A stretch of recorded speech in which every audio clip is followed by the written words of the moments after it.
कांग्रेस ने खोला सरकार के खिलाफ मोर्चा। कांग्रेस कार्यकर्ताओं ने किया सत्याग्रह। राहुल गांधी की सदस्यता रद्द करने पर जारी है विरोध प्रदर्शन।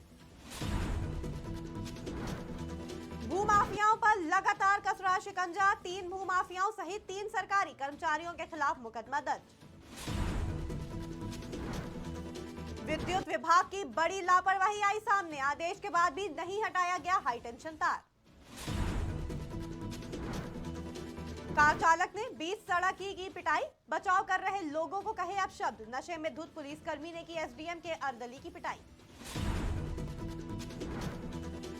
चोरी की घटना से परिवार में दहशत। नकदी जेवरात समेत 3 लाख की हुई चोरी। नमस्कार, आप देख रहे हैं आज की खबर। आपके साथ में हूं अफीफा मलिक। पूरे प्रदेश में आज हर्षोल्लास और उत्साह के साथ रामनवमी का पर्व मनाया जा रहा है। भगवान राम के जन्मोत्सव पर मंदिरों से लेकर घरों तक हर तरफ त्योहार की धूम दिखाई दे रही है। भक्त सुबह से ही तैयारियां कर रहे हैं और भक्ति में लीन दिखाई दिए। रामनवमी को देखते हुए सुरक्षा व्यवस्था के कड़े इंतजाम किए गए। हजारों की तादाद में राम भक्त अलग अलग झांकियों के साथ भगवान राम की भव्य शोभा यात्रा निकालने की तैयारी कर रहे हैं। संपूर्ण शोभा यात्रा के दौरान सुरक्षा व्यवस्था के मद्देनजर ड्रोन कैमरे से नजर रखी जाएगी। वहीं संवेदनशील क्षेत्र में किए गए हैं सुरक्षा के विशेष इंतजाम। हर तरह की व्यवस्था पर खास ध्यान देते हुए शोभा यात्रा के मार्ग पर चप्पे चप्पे पर पुलिस सतर्क होते हुए स्थिति का जायजा ले रही है।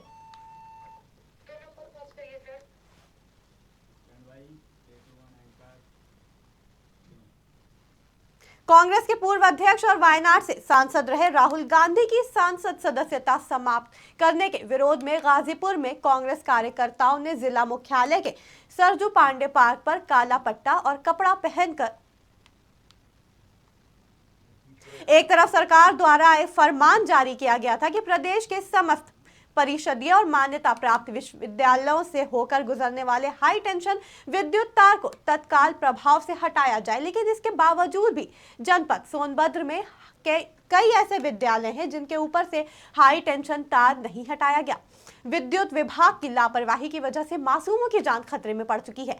ऐसा ही मामला जनपद सोनभद्र के कर्मा विकासखंड के खाने आजमपुर प्राथमिक विद्यालय का है, जहां पर हाई टेंशन तार विद्यालय के ऊपर से गुजर रहा है और उच्च विद्यालय में छोटे नैनीहाल पढ़ाई करने जाते हैं। इसके बावजूद भी हाई टेंशन तार और पोल को विद्यालय के ऊपर से नहीं हटाया गया।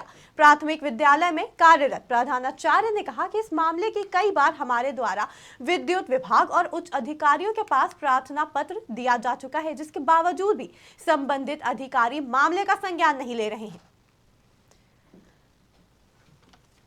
समस्या है कि विद्यालय के ऊपर का मतलब इधर जो गया है 11,000 वाला हाई वोल्टेज वाला, तो वो पहले से गया था। अब चूंकि आंगनबाड़ी कक्ष बाद में बना, तो इन लोगों का अपना देखना था। हमारा जो स्कूल मतलब ग्राउंड के अंदर तो है जरूर, विद्यालय के ऊपर का मतलब छत के ऊपर से उधर से आंगनबाड़ी से है, लेकिन अब ये आदेश के बाद भी नहीं हटाया गया हाई टेंशन तार। हाई टेंशन तार ने बढ़ाई टेंशन। विद्युत विभाग की बड़ी लापरवाही आई सामने। आदेश के बावजूद भी नहीं हटाया गया हाई टेंशन तार। एक तरफ सरकार द्वारा फरमान जारी किया गया कि प्रदेश के समस्त परिषदीय और मान्यता प्राप्त विद्यालय से होकर गुजरने वाले हाई टेंशन विद्युत तार को तत्काल प्रभाव से हटाया जाए, लेकिन इसके बावजूद भी हाई टेंशन तार को नहीं हटाया गया।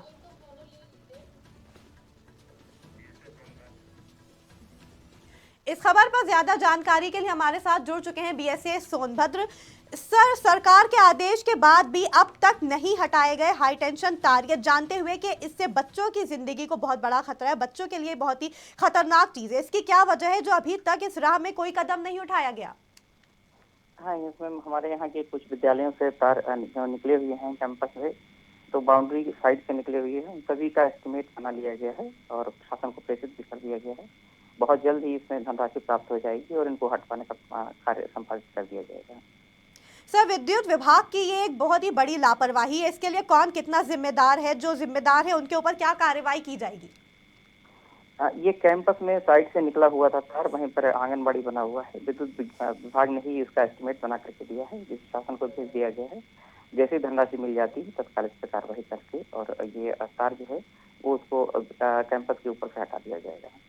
सर ये कोई मामूली तार नहीं है, हाई टेंशन के तार, 11,000 वोल्ट्स का करंट, जिससे एक सेकंड के अंदर कुछ बड़ी दुर्घटना हो सकती है। तो एक तरफ सरकार विकास की बात करती है, वहीं दूसरी तरफ इतने बड़े हादसे को इस तरह यूं दावत देना, तो ये किस तरह का विकास है? ये विकास है या ये जान के साथ खेलने की राह में उठाए हुए कोई कदम है? क्या है ये सब?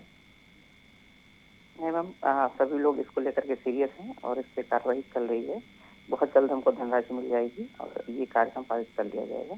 और टीचर्स को भी जो है ये सब बाउंड्री के साइड से निकला हुआ है और हम लोग इसको लेकर के लगातार संपर्क में हैं। जो आसपास से भी निकले हुए हैं उनके भी हम लोग एस्टिमेट करा रहे हैं और जैसे धनराशि मिलती है उनको हटा दिया जाएगा। सर आपसे एक सवाल और करना चाहूंगी, आप क्या आश्वासन देना चाहेंगे कि कब तक इस समस्या का समाधान निकाला जा सकता है? बहुत जल्दी मैम इसी सत्र में ये 100% हो जाएगा और हम फिर से इसको परसू कर लेते हैं और बहुत जल्दी इसको हटाने की कार्रवाई पहुंच ली जाएगी। बहुत बहुत शुक्रिया हमसे बात करने के लिए। विद्युत विभाग की बड़ी लापरवाही आई सामने, आदेश के बावजूद भी हाई टेंशन तार को नहीं हटाया गया।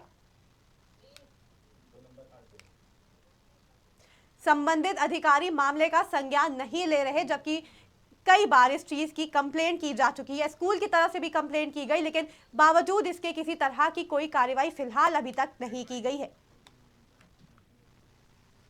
कांग्रेस के पूर्व अध्यक्ष और वायनाड से सांसद रहे राहुल गांधी की संसद सदस्यता समाप्त करने के विरोध में गाजीपुर में कांग्रेस कार्यकर्ताओं ने जिला मुख्यालय के सरजू पांडे पार्क पर काला पट्टा और कपड़ा पहनकर विरोध प्रदर्शन और सत्याग्रह किया। कांग्रेस कार्यकर्ताओं ने सरजू पांडे पार्क पहुंचकर उनकी प्रतिमा के नीचे प्रदर्शन करते हुए नारेबाजी कर सत्याग्रह किया।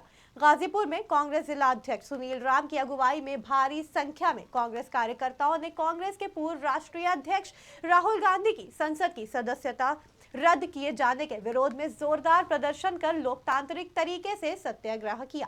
इस अवसर पर जिला अध्यक्ष सुनील राम ने कहा कि भाजपा सरकार लोकतंत्र की हत्या कर रही है, विरोधी दलों के नेताओं की आवाज बंद की जा रही है। देश में आपातकाल जैसे हालात हैं, आज अरबों रुपए का घोटाला देश में हो रहा है, इसके खिलाफ सरकार किसी को बोलने नहीं दे रही है और सरकारी एजेंसियों की मदद से मानहानि जैसे केस में संसद सदस्यता समाप्त कर दे रही है, जो गलत है और जनहित में नहीं है।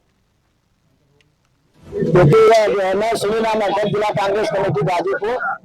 हम लोग धरना पर आज सरजू पांडे पार्क गाजीपुर कचहरी में बैठे हुए हैं। जिस तरह इस देश की तानाशाह सरकार ने इस लोकतंत्र की गला घोंट रही है, जिस तरह आदरणीय हमारे नेता राहुल गांधी जी से यह घबराई हुई सरकार आनंद फानन में जिस तरह उनकी सदस्यता को रद्द किया है। उत्तर प्रदेश में भूमाफियाओं पर सरकार लगातार कार्रवाई कर रही है। महोबा में भूमाफियाओं के खिलाफ कड़ा रवैया अपनाते हुए 3 भूमाफियाओं के खिलाफ और 3 सरकारी कर्मचारियों के खिलाफ मुकदमा दर्ज किया गया। मुकदमा दर्ज होने से भूमाफियाओं में हड़कंप मच गया। तत्कालीन तहसीलदार वाजिद हुसैन कानूनगो, ब्रज किशोर, लेखपाल, नंद किशोर सहित भूमाफिया शरद कुमार, ज्योति प्रकाश, सुनील कुमार के खिलाफ मुकदमा दर्ज किया गया। जानकारी के मुताबिक षड्यंत्र के चलते बेची करोड़ों रुपए की सरकारी जमीन, जिसकी शिकायत करते हुए मुकदमा दर्ज किया गया था। हाँ, मुझे तहसील से उप जिलाधिकारी महोदय द्वारा एक पत्र प्राप्त हुआ 1 तारीख को, जिसमें से 6 व्यक्तियों के खिलाफ प्रथम सूचना रिपोर्ट दर्ज कराए जाने के निर्देश दिए गए थे। उसी क्रम में हमने कोतवाली में 7/11 को यहाँ से अपनी रिपोर्ट भेजी थी, तहरीर दी थी प्रथम सूचना रिपोर्ट दर्ज करने के संबंध में। उत्तर प्रदेश में भूमाफियाओं पर सरकार लगातार कार्रवाई कर रही है। महोबा में भूमाफिया के खिलाफ कड़ा रवैया अपनाते हुए 3 भूमाफियाओं के खिलाफ और 3 सरकारी कर्मचारियों के खिलाफ मुकदमा दर्ज किया गया। इस खबर पर ज्यादा जानकारी के लिए हमारे साथ जुड़ चुके हैं संवाददाता राशिद कुरैशी। राशिद कुरैशी, भूमाफियाओं के खिलाफ और भ्रष्टाचार से जुड़े मामले में सरकार कड़ा रुख अपनाए हुए है। भूमाफियाओं के खिलाफ लगातार कदम उठाए जा रहे हैं। क्या है ये पूरा मामला जिसमें 3 सरकारी कर्मचारियों का भी नाम आया है? जी बिल्कुल बता दूं, ये मामला भूमाफियाओं के खिलाफ हुआ है। ये बेशकीमती की जमीन कानपुर सागर हाईवे छतरपुर रोड पर वन विभाग के सामने थी। ये नगर पालिका के अंतर्गत ये जमीन आती थी और जिसको जिले के ही जो समाज सेवी का चोला ओढ़े हुए हैं वो लोग, उन्होंने इस जमीन को जो तत्कालीन तहसीलदार हैं, कानून को हैं और लेखपाल हैं, उनसे साठगांठ कर इस जमीन को करोड़ों रुपए जमीन को बेच दिया था और जिस पर लगातार जो यहाँ के अन्य लोग थे वो इस मामले में विरोध कर रहे थे, लेकिन मुकदमा दर्ज नहीं हो रहा था। पूर्व में भी एक समाज सेवी द्वारा डीआईजी को इस मामले से अवगत कराया था, उन्होंने भी आदेश दे दिया था, लेकिन मुकदमा दर्ज नहीं हो रहा था। आज पुलिस ने मामले को गंभीरता से लिया और जिसमें 3 सरकारी अधिकारियों के साथ साथ महोबा के 3 लोगों को के खिलाफ मुकदमा दर्ज किया गया। राशिद, इस मामले में शिकायतकर्ता कौन है और आगे इस केस में क्या कार्रवाई की जाएगी? जिनके ऊपर मुकदमा दर्ज हुआ है, क्या उन्होंने अभी तक कोई सफाई दी है अपनी? जी नहीं, उन लोगों ने अभी कोई मामले में सफाई नहीं दी है, क्योंकि वो लोग लगातार अधिकारियों के चश्मे बीच में बने रहे हैं, जिससे कि मुकदमा नहीं लिख पाया गया था। इस मामले में एसडीएम की देखरेख में एक टीम को गठित कर दिया गया है और जांच तथ्यों के आधार पर नगर पालिका ईओ ने और जो भगवान दास है वहाँ के जो सामने भूमि थी उन्होंने मामले की शिकायत की थी, जिस पर मुकदमा दर्ज हुआ है। राशिद, भूमाफियाओं की मुश्किलें कितनी बढ़ती हुई दिखाई दे रही हैं? उनके हौसले कितने टूट सकते हैं इन कार्रवाई के बाद? जी बिल्कुल, महोबा में भूमाफियाओं के खिलाफ जो मुकदमा दर्ज हुआ है, इससे बहुत हड़कंप मचा हुआ। कहीं ना कहीं जो प्रदेश सरकार की एंटी भूमाफिया टीम जो बनाई गई थी, वो कहीं ना कहीं महोबा में अब सफल साबित हो रही है और जिससे कि आज जो मुकदमा दर्ज हुआ है, जो भूमाफिया हैं वो हड़कंप मचा हुआ है। इसके साथ साथ जो इसमें संलिप्त अधिकारी थे उन्होंने भी हड़कंप मचा हुआ। वर्तमान में इस प्रकार की कोई कार्रवाई न हो, कोई भी लोग सरकारी भूमि पर अवैध कब्जा न करे और बेचे न, इसके लिए भी लोग सहमे हुए डरे हुए हैं कि लगातार कार्रवाई हो रही है। बहुत बहुत शुक्रिया हम तक ये जानकारी पहुंचाने के लिए राशिद कुरैशी। उत्तर प्रदेश में भूमाफियाओं पर सरकार लगातार कार्रवाई कर रही है। महोबा में भूमाफियाओं के खिलाफ कड़ा रवैया अपनाते हुए 3 भूमाफियाओं के खिलाफ और 3 सरकारी कर्मचारियों के खिलाफ मुकदमा दर्ज किया गया। चंदौली के जिला मुख्यालय पर एक हैरान करने वाला नजारा देखने को मिला। शराब के नशे में धुत जिले में पुलिस लाइन में तैनात अभिषेक सिंह ने एसडीएम के अर्दली विजय कुमार की जमकर पिटाई की। बीच सड़क पर एसडीएम के अर्दली साथ पिटाई की गई। वहीं जब बीच बचाव करने के लिए लोग आगे बढ़े तो उन्हें भी अपशब्द कहे गए, लेकिन आसपास के लोगों ने पकड़कर किसी तरह सदर कोतवाली लेकर पहुंच गए। एसडीएम के अर्दली विजय कुमार को पीटने, गाली देने और एसडीएम को भी देख लेने की धमकी भी दी गई। इस घटना से तमाम सवाल खड़े होते हैं कि आखिर जब कानून व्यवस्था का ध्यान रखने वाले अगर शराब के नशे में डूबकर हंगामा करने का काम करेंगे तो आम जनता को क्या संदेश जाएगा? अमरोहा में चोरों के हौसले इस हद तक बुलंद हो रहे हैं कि चोरी की वारदात को आराम से अंजाम देना उनके लिए बाएं हाथ का खेल बन गया है। ताजा मामला नौगावा थाना क्षेत्र के गांव ढक्का का है, जहां नकदी जेवरात समेत 3 लाख की चोरी हो गई। जानकारी के मुताबिक खतरनाक चोरों ने तमंचे के बल पर घटना को अंजाम दिया। चोरी की घटना से परिवार में दहशत का माहौल है। वहीं सूचना मिलते ही पुलिस भी जांच पड़ताल में जुट चुकी है। सोनभद्र चौपन थाना क्षेत्र के सलखन शिवटोला में एक युवक और युवती का शव संदिग्ध परिस्थितियों में पेड़ से लटका हुआ मिलने पर चारों तरफ सनसनी फैल गई। शव की पहचान शिवटोला के रहने वाले 17 वर्ष के किशन और 15 वर्ष की संगम के रूप में हुई है। पुलिस को जैसे ही सूचना मिली, पुलिस वैसे ही अपनी टीम के साथ मौके पर पहुंच गई। वहीं इस घटना के चलते काफी दहशत का माहौल बना हुआ है इलाके में। पुलिस ने शव को कब्जे में लेते हुए आगे की कार्रवाई शुरू कर दी है। बांदा में देर रात एक बड़ी सड़क दुर्घटना हो गई, जहां सड़क किनारे खड़े ट्रैक्टर ट्रॉली से एक तेज रफ्तार बाइक बुरी तरह से टकरा गई। इस भीषण हादसे में बाइक सवार की मौके पर ही मौत हो गई, जबकि बाइक पर सवार 2 अन्य व्यक्ति बेहद गंभीर हालत में जख्मी हो गए। दुर्घटना के बाद घटनास्थल पर पहुंची पुलिस ने घायलों को जिला अस्पताल पहुंचाया, जहां उनकी गंभीर हालत को देखते हुए उन्हें कानपुर मेडिकल कॉलेज के लिए रेफर कर दिया गया। मृतक और दोनों घायल बिहार के रहने वाले हैं और बांदा में पानी का पाइप बिछाने का काम करते हैं।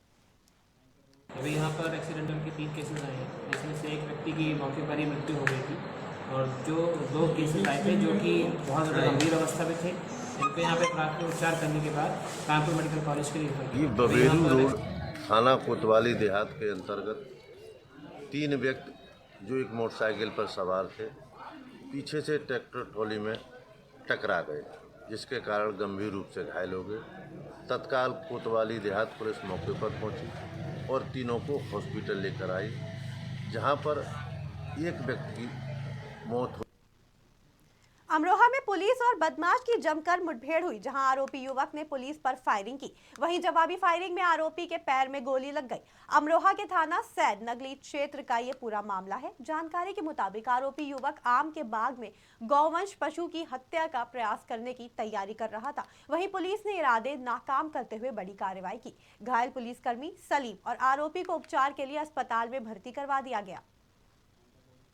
ये आज लगभग 3 बजे के आसपास अभी शाम को हमारी ये पुलिस पार्टी जो है रमज़ान और ये नवरात्रि और इन सब उसमें पैदल गश्त मतलब और बाकी अपने गश्त में थी।